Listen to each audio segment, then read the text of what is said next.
Hello' welcome to অইলেজ অসম। অইলেজ Asom YouTube চেনেলত আপোনালোক সকলোকে স্বাগতম জনাইছোঁ। আজিৰ এই ভিডিঅ'টো আপোনালোক সকলোৰ কাৰণে বহুতো ইম্পৰ্টেণ্ট হ'বলৈ গৈ আছে। যোৱাকালি আমাৰ অসমৰ প্ৰত্যেকখন জিলাতে ভোটাৰ লিষ্ট যিখন আছে 2026 চনৰ ফাইনেল, সেই লিষ্টখন পাব্লিছ হ'ল। আমি সকলোৱে এই বিষয়ে অৱগত আৰু নিজৰ লিষ্টখন আমি সকলোৱে চেক কৰিছোঁ। এই বিষয়ে লৈ পেলাই এটা ভিডিঅ' বনাইছিলোঁ, বহুকেইটা ভিডিঅ' বনাইছোঁ আমাৰ চেনেলত। কেনেধৰণৰ আপোনালোকে ডাউনলোড কৰি অনলাইন নিজে ঘৰত বহি চাব পাৰি নিজৰ মোবাইল ফোন ব্যৱহাৰ কৰি। প্ৰিয় ভিউৱাৰ্ছসকল, আজিৰ এই ইম্পৰ্টেণ্ট ভিডিঅ'টো হ'ল, যিবিলাক ভিউৱাৰ্ছসকলে চাই আছে এই ভিডিঅ'টো, তেওঁলোকৰ ভিতৰত যদি কোনোবা ব্যক্তিৰ সেই ভোটাৰ লিষ্টখনত নিজৰ নামটো বিচাৰি পোৱা নাই, তেওঁৰ কাৰণে অতি গুৰুত্বপূৰ্ণ।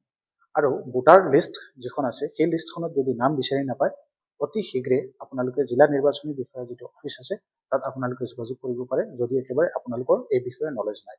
তাৰপিছতো ভাল এক্সপাৰ্ট কম্পিউটাৰ জনা মানুহৰ ওচৰত গৈ পেলাই আপোনালোকে পৰামৰ্শ ল'ব পাৰিব। তেওঁ আপোনালোকক নিশ্চয় সেই ভোটাৰ লিষ্ট যিখন আছে বা ভোটাৰ কাৰ্ড যিখন আছে সেই কাৰ্ডখন লৈ যাব, নিশ্চয় আপোনালোকক বিচৰাত সহজ হ'ব। প্ৰিয় ভিউৱাৰ্ছসকল, এতিয়া ইম্পৰ্টেণ্ট কথা হ'ল, কিছুমানৰ চেক কৰাৰ পিছতো নট ফাউণ্ড দেখুৱাই আছে বা তেওঁলোকৰ নাই, লিষ্টখনত বিচাৰি পোৱা নাই।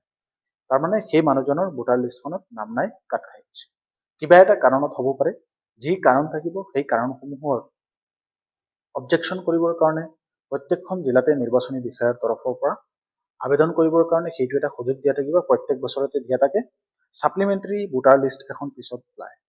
গতিকে যদি কাৰোবাৰ কিবা এটা সমস্যা বা কিবা অবজেকশ্যন থাকে, তেনেতে নিশ্চয় তেওঁলোকে এই বিষয়ে আপোনালোকৰ ওচৰৰ যিজন BLO আছে তেওঁৰ ওচৰত যাব। প্ৰথমে গৈ পেলাই তেওঁক আপোনাৰ যি প্ৰব্লেম আছে, যে লিষ্টখনত আপোনাৰ নাম নাই, এই বিষয়ে কি কৰিব লাগে তেওঁক কৈ পেলাই আপোনালোকে জনাব। জনোৱাৰ পিছত নিশ্চয় আপোনালোকক সকলোকে এই BLO যিজন আছে, BLOজনে আপোনালোকক জনাই দিব কি প্ৰক্ৰিয়াৰ মাধ্যমেদি কাম কৰিব লাগিব বা আপোনালোকে কেনেকৈ অবজেকশ্যনখিনি ফাইলিং কৰিব লাগিব, কি কি নথিপত্ৰৰ প্ৰয়োজন হ'ব।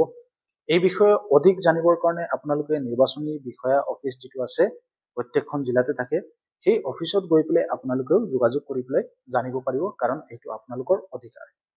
প্ৰিয় ভিউৱাৰ্ছসকল, এইখিনি আপোনালোক সকলোকে জনালোঁ। যদি কাৰোবাৰ নাম অহা নাই, তেওঁ শংকিত হ'ব নালাগে। কিবা হয়তো সমস্যা বা টেকনিকেল প্ৰব্লেম বা কিবা ৰিজনৰ কাৰণে নহ'বও পাৰে। যদি তেনেধৰণৰ কিবা সমস্যা হৈছে, নিশ্চয় আপোনালোকে অফিচ ভিজিট কৰিব আৰু এই বিষয় লৈ পেলাই জনা শুনা যিবিলাক অফিচাৰ আছে, অভিজ্ঞ অফিচাৰসকলৰ লগত যোগাযোগ কৰি আপোনালোকে কামখিনি কৰিব। আৰু নথিপত্ৰৰ দিশত বহুতো মানুহে বিভিন্ন ধৰণৰ কথা ক'ব। গতিকে নথিপত্ৰ বিভাগীয় হিচাপে অফিচিয়েলি যিখিনি আপোনালোকক জনোৱা হ'ব, সেই মৰ্মে আপোনালোকে নথিপত্ৰখিনি ৰেডি কৰি অফিচত গৈ পেলাই আপোনালোকে যোগাযোগ কৰি আপোনালোকৰ ক্লেইম যিটো আছে, অবজেকশ্যন আছে, সেইটো আপোনালোকে কৰিব। কিন্তু ইয়াৰ ভিতৰত এনেকৈ হৈছে, ধৰি লওক কিছুমান মানুহৰ ভোটাৰ লিষ্ট যিখন আছে সেই লিষ্টখনত সাংঘাতিক এটা যদি বিসংগতি কিবা এটা হৈছে, বা ধৰি লওক কাৰোবাৰ নামৰ লগত অধিক বিসংগতি হৈছে, কিবা এটা সমস্যা হৈছে, ফটো বেলেগৰ আহি গৈছে, এনেধৰণৰ যদি কিবা এটা সমস্যা হৈছে, তেনেতে আপোনালোকৰ যিজন BLO আছে তেওঁৰ লগত যোগাযোগ কৰি তেওঁৰ পৰামৰ্শ মৰ্মে যিখিনি কাম কৰিবলগীয়া আছে সেইখিনি কৰিব। যিহেতু SR এটা প্ৰেক্টিচ প্ৰক্ৰিয়াৰ মাধ্যমেদি আমাৰ অসমৰ ভোটাৰ লিষ্ট যিখন আছে সেইখন সম্পূৰ্ণ অসম জুৰি পেলাই কামখিনি হৈছে আৰু অতি স্বচ্ছ আৰু নিকা হিচাপে হৈছে আমাৰ ধাৰণা। কাৰণ আমি দেখিবলৈ পাইছোঁ, আমি যিখিনি এৰিয়াত আছোঁ সেই এৰিয়াৰ প্ৰত্যেকখন মানুহৰ ভোটাৰ লিষ্ট হওক বা যিখিনি হ'বলগীয়া আছে সেইখিনি কমপ্লিটলি হৈছে, কোনো ধৰণৰ অসুবিধা হোৱা নাই। অলপ কিছুমান অসুবিধা হৈছিল, যিখিনি পৰৱৰ্তী সময়ত গৈ পেলাই চল্ভ হৈছে। গতিকে প্ৰিয় ভিউৱাৰ্ছসকল, আপোনালোক সকলোকে ক'ব বিচাৰিছোঁ, যদি কাৰোবাৰ নাম কাট খাই গৈছে ভোটাৰ লিষ্টৰ পৰা, তেনেতে আপোনালোকে অতি শীঘ্ৰে এই যিখিনি বস্তু আছে সেইখিনিত আপোনালোকে গুৰুত্ব দি পেলাই আপোনালোকে এই কামখিনি যাতে কৰে। পাৰ্টিকুলাৰলি জিলাভিত্তিক যিটো ডেট দিয়া থাকিব, সেই ডেটৰ ভিতৰত আপোনালোকে কামখিনি যাতে অতি শীঘ্ৰে কৰে। নহ'লে আপকামিং যিটো এছেম্বলি ইলেকশ্যন আহি আছে, তাতে আপোনালোকৰ নিজৰ ভোটাধিকাৰ যিটো সাব্যস্ত আছে সেইটো কৰিব নোৱাৰিব। যিটো গণতান্ত্ৰিক আপোনালোকৰ অধিকাৰ ভোট দিবৰ কাৰণে, সেইটো আপোনালোকে কৰিব নোৱাৰিব।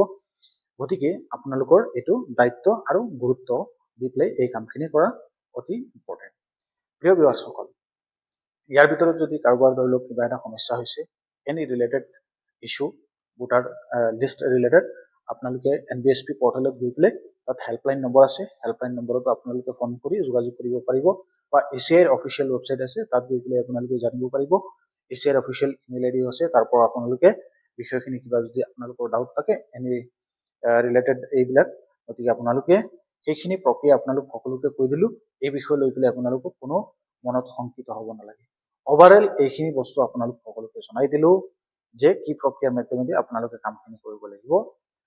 ধন্যবাদ, আপোনালোকে আশা কৰোঁ বুজি পাইছে। কিন্তু ৰ'ব, ভিডিঅ'টো স্কিপ নকৰিব আৰু নাযাব। আৰু এটা ইম্পৰ্টেণ্ট খবৰ দিব বিচাৰিছোঁ আপোনালোক সকলোকে এই ভিডিঅ'ৰ শেষত। বহুতো মানুহ আছে, তেওঁৰ ভোটাৰ কাৰ্ডখনো হাতত আছে, কিন্তু নামটো বিচাৰি পোৱা নাই। এনেধৰণৰ সমস্যাটো কিছুমান মানুহ ভুগি আছে, যিবিলাক ধৰি লওক একেবাৰে পঢ়া লিখা নাই বা মোবাইল ফোনো ভালকৈ প্ৰপাৰলি চলাব নাজানে। তেওঁলোকে যদি এই ভিডিঅ'টো চাই আছে, আপোনালোকে যিকোনো এখন কম্পিউটাৰ দোকানত গৈ পেলাই ক'ব যে আপোনাৰ ভোটাৰ কাৰ্ডৰ নম্বৰটো দিব, নম্বৰ দি পেলাই তেওঁ চাৰ্চ কৰি দেখিব পাৰিব যে কোনটো পিএছত আপোনাৰ ভোটটো আছে। আৰু সেই পিএছখনৰ ভোটাৰ লিষ্টখন ডাউনলোড কৰি আপোনালোকৰ প্ৰিণ্ট আউট উলিয়াই ল'ব, ভোটাৰ লিষ্ট যিখন আছে। আৰু সেই মৰ্মে আপোনালোকৰ নিজৰ ভোটাধিকাৰ সাব্যস্ত কৰিব পাৰিব, যিখন জেগাত আপোনাৰ ভোট আছে। আৰু আশা কৰোঁ এনেধৰণৰ সমস্যা বহুতো কম হ'ব, কাৰণ আজিকালি সকলো মানুহে এক্সপাৰ্ট, মানুহে জানে এই বিষয়ে, ইণ্টাৰনেট সকলোৱে চলায়। আমি আপোনালোক সকলোকে বিভিন্ন ধৰণৰ এনেধৰণৰ গাইড দি পেলাই ভিডিঅ'বিলাক বনাওঁ। গতিকে এইখিনি হ'ল আপোনালোকৰ অতি কৰণীয় কাম। যদি কাৰোবাৰ এনেধৰণৰ সমস্যা হৈছে বা যদি আপোনাৰ ঘৰৰ ওচৰৰো কোনোবা মানুহৰ এনেধৰণৰ সমস্যা দেখিবলৈ পাইছে, আপুনি জানে, নিশ্চয় তেওঁক এই বিষয়ে হেল্প কৰি দিব। কাৰণ এনেধৰণৰ হেল্প কৰিলে মানুহৰ পৰা আপোনালোকে আশীৰ্বাদ পাব বা মানুহক এনেধৰণৰ হেল্প কৰিব লাগে। আৰু সদায় আমি চেষ্টা কৰোঁ আমাৰ অইলেছ অসম ইউটিউব চেনেলৰ জৰিয়তে পাব্লিকক সহায় কৰিবৰ কাৰণে এনেধৰণৰ আপোনালোক সকলোকে সৰু সৰু ইনফৰমেশ্যন যিবিলাক আছে সেইবিলাক আমি দিবলৈ চেষ্টা কৰোঁ, যাতে কোনো মানুহৰ প্ৰব্লেম নহয়। প্ৰিয় ভিউৱাৰ্ছসকল, আজিৰ এই ভিডিঅ'টো আপোনালোক সকলোৰ কাৰণে বনালোঁ। কেনেকৈ লাগিছে ভিডিঅ'ৰ তলত কমেণ্ট কৰি আমাক জনাব পাৰে। আৰু অইলেছ অসম ইউটিউব চেনেলত যদি আপুনি প্ৰথমবাৰলৈ আহিছে, আমাৰ চেনেলটো ছাবস্ক্ৰাইব কৰিব, বা ফেচবুক পেজত যদি আপোনালোকে চাই আছে এই ভিডিঅ'টো, আমাৰ ফেচবুক পেজটো ফ'ল' কৰিব। আমি আপোনালোক সকলোৰ কাৰণে নিজৰ ওচৰত গৈ পেলাই 1-to-1 কানেক্ট কৰি আপোনালোক সকলোৰ লগত কথা বতৰা শ্বেয়াৰ কৰোঁ বা ইনফৰমেশ্যনখিনি আপোনালোক সকলোৰ কাৰণে আগবঢ়াওঁ, যাতে আপোনালোক সকলোৰে সহায় হয়। ধন্যবাদ, থেংক ইউ, জয় আই অসম। পৰৱৰ্তী সময়ত নতুন এটা ভিডিঅ'ত লগ পাম।